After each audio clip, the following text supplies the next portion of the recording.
નમસ્કાર, આપ જોઈ રહ્યા છો યસ મીડિયા ગુજરાત. સ્થાનિક સ્વરાજ્યની ચૂંટણીઓ આવી છે અને ચૂંટણીઓના પ્રચારના આજેથી શ્રી ગણેશ થયા છે. ગ્રામ્ય વિસ્તારમાં ચૂંટણીઓ આવી છે અને ચૂંટણીઓના કારણે લોકોમાં ખૂબ ઉત્સાહ જોવા મળી રહ્યો છે. ત્યારે નારોલી જિલ્લા પંચાયતના ભારતીય જનતા પાર્ટીના ઉમેદવાર જગસીભાઈ ચૌધરી આપણી સાથે જોડાયા છે. જગસીભાઈ, સ્વાગત છે યસ મીડિયા ગુજરાતમાં આપનું. વાવથરાદ નવો જિલ્લો બન્યો છે ને જિલ્લા બાદ પ્રથમવાર આપને જિલ્લા પંચાયતની ચૂંટણી લડવાનો મોકો મળ્યો છે, શું કહેશો? નમસ્કાર મીડિયાને. વાવથરાદ પ્રથમ નવો જિલ્લો બન્યો છે, તો નવો જિલ્લો બન્યો તેમાં માણસોનો ઉત્સાહ પણ આપ મીડિયા જોઈ રહ્યા છો. માણસોમાં ખૂબ ઉત્સાહ છે.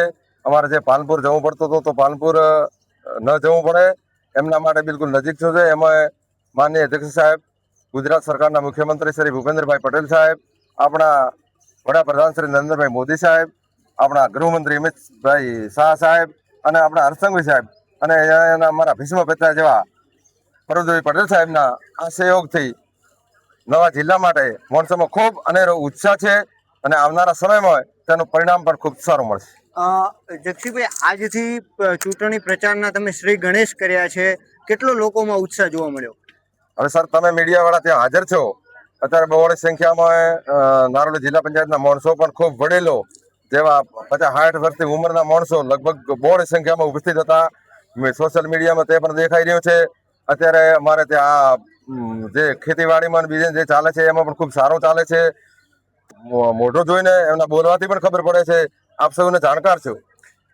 પ્રચાર શરૂ કર્યો છે તો લોકો સમક્ષ તમે કેવા મુદ્દા લઈને જવાના છો કે કેવા પ્રકારના વિકાસના કામો કરવાના છો?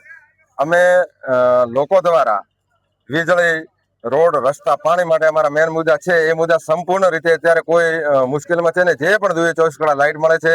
રોડ રસ્તાઓ ઘણા બધા બની ગયા છે, કોઈ બાકી છે તો પ્રગતિમાં છે. આરોગ્યમાં તમે જોવો તો આરોગ્યમાં પણ ખૂબ સારું આયુષ્યમાન કાર્ડ હોય કે જે માણસને ગરીબમાં ગરીબ માણસને જે આ સરકારને નરેન્દ્ર મોદી સાહેબને ભગવાન માને છે એ પ્રધાને તમામને મોદી સાહેબ પ્રત્યે ખૂબ વિશ્વાસ છે અને અત્યારે આ અમારા વિસ્તારમાં બહોળી સંખ્યામાં મોટામાં મોટા મતથી મને વિજય બનાવશે એવી મને ખૂબ આશા છે. નારોલી જે જિલ્લા પંચાયત છે તેની અંદર 15 ગામોનો સમાવેશ થાય છે. આ 15 ગામોમાં કેવા પ્રકારના અત્યાર સુધી વિકાસના કામો થયા છે અને આવનાર સમયમાં જો તમે જીતશો તો કેવા પ્રકારના વિકાસના કામો કરવાના છો? જે કામો થયા છે આજથી 25 વર્ષ ભૂતકાળમાં હતો અહીંયા બિલકુલ શું હતું એ બધા આગેવાનોને જાણે છે. અત્યારે અમારે લાઇટ મેન સમજા લાઇટ, ખેતીવાડી માટે સબસિડીઓ, ખેડૂત માટે ઓનલાઈન ફોર્મ ભરીને દે, ખેડૂતોને મોટો ભાવ, આરોગ્ય ખાતામાં મેન કેનાલના બધા ફોટિયા પણ બની જાય છે. રોડ રસ્તાઓ પણ મોટે ભાગે બની જાય છે અને આવનારા સમયમાં જે હે બાકી હે તો પ્રગતિમાં હે અને આવનારા સમયમાં અમે એમના માટે પ્રયત્નશીલ રહીશું અને સાહેબ આગળ ગમે તે સરકારમાં વિનંતી કરીને આ પ્રજાને વધારે વધારે કઈ રીતે સુખી બને અને વધારે વધારે લાભ કઈ રીતે મળે એવે અમે ખૂબ પ્રયત્નશીલ રહીશું. જગસીભાઈ, કેટલી લીડથી જીતવાની આશા વ્યક્ત કરો છો?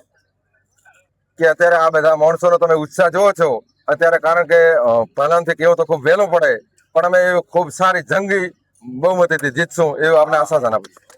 જીત્યા બાદ નારોલી જિલ્લા પંચાયતમાં કેવું એવું કામ હશે કે જે પ્રથમ કરવામાં આવશે? પ્રથમ કામ અમારે મેન લાઇટનું સબ સ્ટેશન છે. એમાં થોડી લોબી લાઈન છે જે એમાં થોડુંક ખેડૂતોને પરેશાન આવે છે. એમાં પ્રથમ મારું કામ નારોલી સબ સેન્ટર યુજીવીસી માટેનું પ્રથમ મારું લક્ષ્ય છે. બીજું રસ્તાઓ માટે બાકી રહ્યા રસ્તાઓ માટે ત્યાં અને પાણીની વ્યવસ્થા ગમે ત્યાં ઘટતું છે, ફોટિયા બોટિયા અમે ગમે ત્યાં ઘટતું હશે એ ફોટિયા માટે પણ સાહેબને વિનંતી કરીને આગળ કામ કરાવશું. જે પણ કામ ઘટતું હોય એમાં પ્રયત્નશીલ રહી એને આગળ વધારશું. એક મહત્વનો પ્રશ્ન કે ચૂંટણીના ગણતરીના હવે મતદાન છે, એ મતદાનના ગણતરીના દિવસો જ બાકી છે, તો મતદારોને શું સંદેશો આપશો? મતદારોને મારો એ જ સંદેશ છે કે તમે અત્યારે કોઈ આ પડદારી અંદર આ મતદારોની અંદર કોઈ ઘર એવો નહીં હોય કે ભારતીય જનતા પાર્ટી સરકારમાં આડકતરી રીતે ગમે તે રીતે કોઈને લાભ ન મળ્યો હોય એવો કોઈ વ્યક્તિ નહીં હોય એ હું છાતી ઠોકીને કહું છું. તો એ માટે બધાને લોભ કહેવાની જરૂર નથી, બધા સમજે છે અને 100% મતદાન કરશે અને અમને બહુ જંગી બહુમતીથી જીતાડશે. તો અને એક મુદ્દો મારો એક મુદ્દો મેન છે કે અમારે ત્યાં પોણીરો થોડો અધર તળ આવી જાય તો એ તળને એના નિકાલ માટે રાજ્ય સરકારે ખૂબ એવી મોટી રકમ ફાળવી છે અને એના નિકાલ માટે જે સરકારે કર્યો એને સરકારનો પણ આભાર માનું છું અને આવનારા સમયમાં એ કોમ અત્યારે પ્રગતિમાં છે અને ચાલુ થશે એવી મતદારોને હું ખાતરી આપું છું. તો આ હતા જગસીભાઈ પટેલ, જેઓ નારોલી જિલ્લા પંચાયતના ભારતીય જનતા પાર્ટીના ઉમેદવાર તરીકે ભારતીય જનતા પાર્ટીએ ટિકિટ આપી છે. તેઓ પણ કહી રહ્યા છે કે આવનાર સમયમાં જો ચૂંટણી જીતશે તો વિકાસના જે તે કામો આ જિલ્લા પંચાયતની અંદર જે આવતા હશે, ગામોની અંદર કરવાના થતા હશે, તે તમામ કામો વિકાસના થાય તેવી પોતે આશા વ્યક્ત કરી છે. આવી જ અપડેટ્સ માટે જોતા રહો યસ મીડિયા ગુજરાત. નમસ્કાર.